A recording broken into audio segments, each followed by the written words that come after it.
Okay, today we're talking about rational expressions still, but the applications of it. And so applications, that really just means word problems. And so take a look at this first word problem here. Find an expression that represents the area of the rectangle. So here's a rectangle. First, you need to know what the area of a rectangle is, right? And so here's the problem here. The area of a rectangle is just the length times the width, or you could think of it this way, base times height. Now these two things mean the same thing. And so it's just this expression times that expression. And you know how to do that. You just need to set up the equation. So if the question says find the area, well, area equals length times width. So the area equals this thing times that rational expression. And you know how to multiply these things. And so I factored this guy, here we go, put this one right next to it, factored out a 4x squared. This is what's left from that. And then I factored this trinomial, canceled everything that I could, and here's my answer. So an expression, so you see it says, find an expression that represents the area of the rectangle. Okay, well, here's the expression that represents the area of this rectangle. Now we could plug anything we want into x, and we will find the accurate area of the rectangle. So that's problem one. Keep in mind, you need to know what the area of a rectangle is. I'll try and include a link for you as well in the assignment.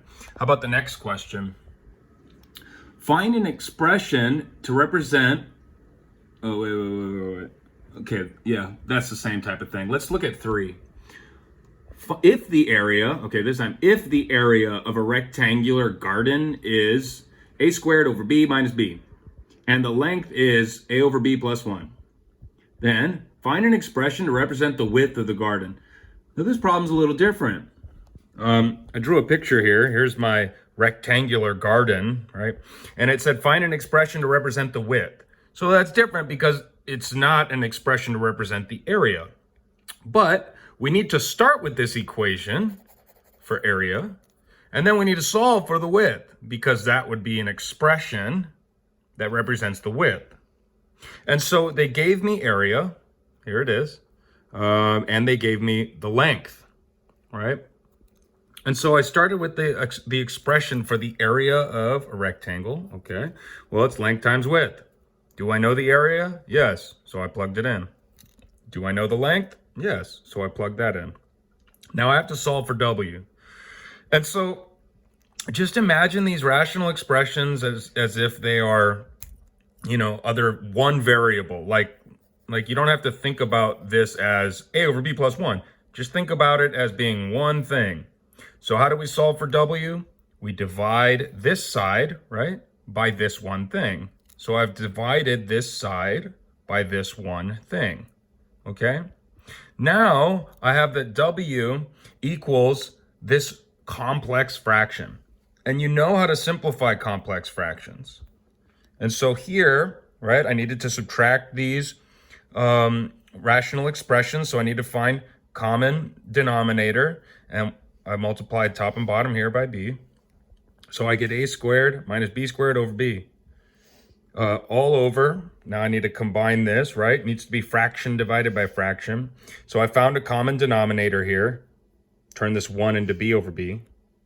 A plus b over b. Now I can divide by or multiply by the reciprocal. Okay?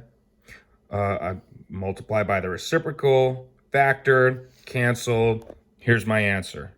So this is a simplified expression for the width of this rectangle. This problem was different because we had to solve for W. This one, we just had to find an expression for the area. So we didn't have to solve for anything. A was already solved for us. All right. What's next? Let's see here. Okay, yeah. Next, how about triangles? How about this problem here? Find an expression to represent the area of a triangle.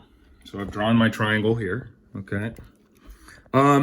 You need to know this. The area of a triangle, it's 1/2 base times height. 1/2 times base times height.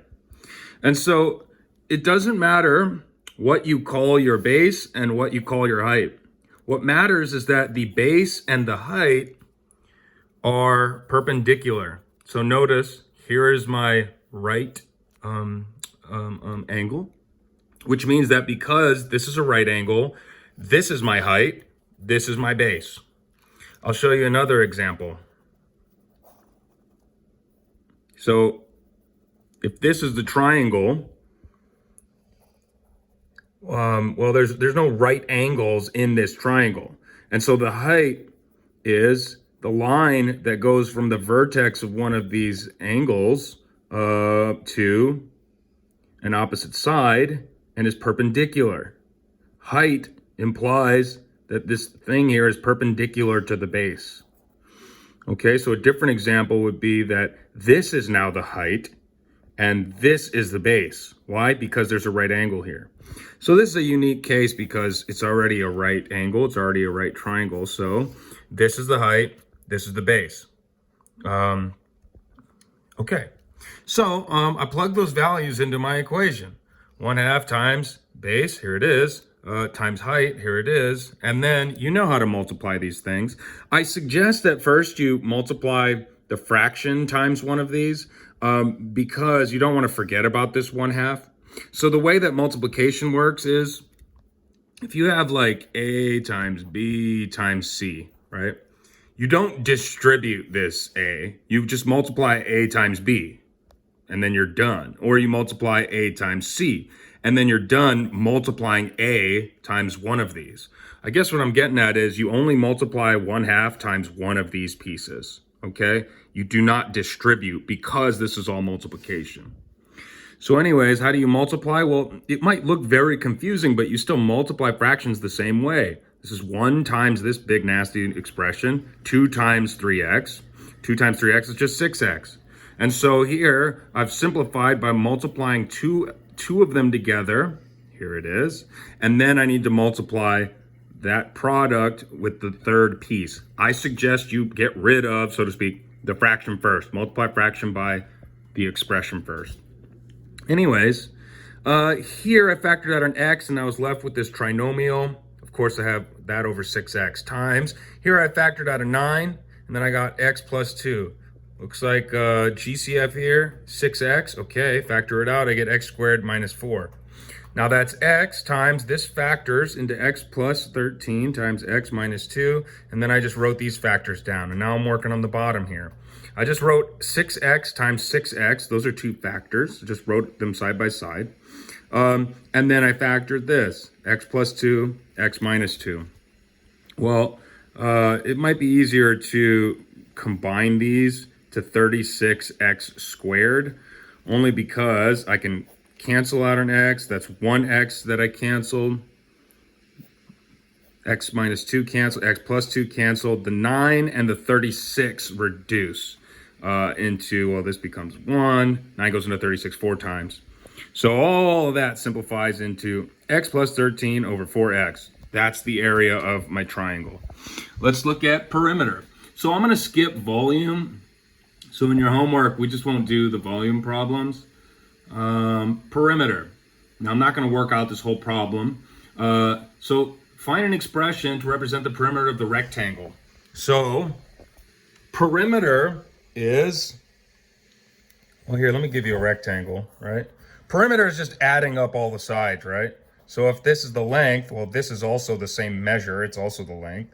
If this is the width, this other side is also the same measure. It's also the width. And so when you add up all of these, you can think of it two ways. You can think of it as L plus W plus W, or a simplified expression of perimeter is the perimeter, of a rectangle is just 2 times the length plus 2 times the width. So now we have some addition going on here. And so for this problem, notice this here is our length and this is our width, right? So, oh wait, which problem did I do?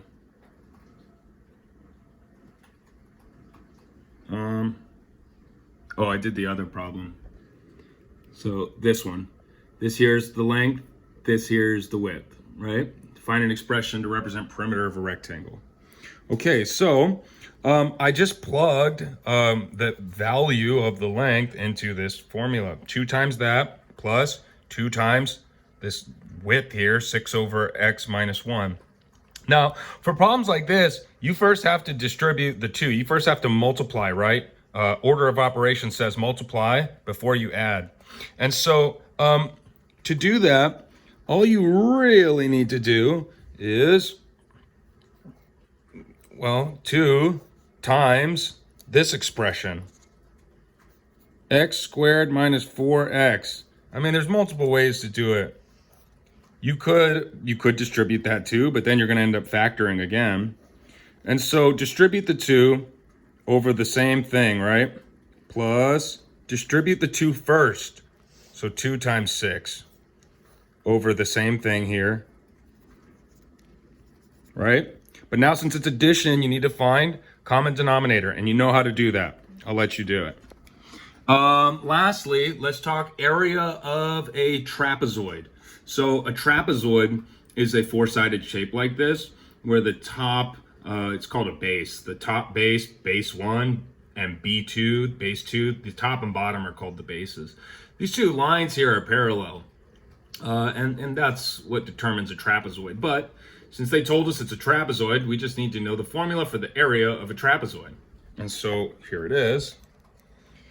Area of a trapezoid is just 1/2 the sum of the bases.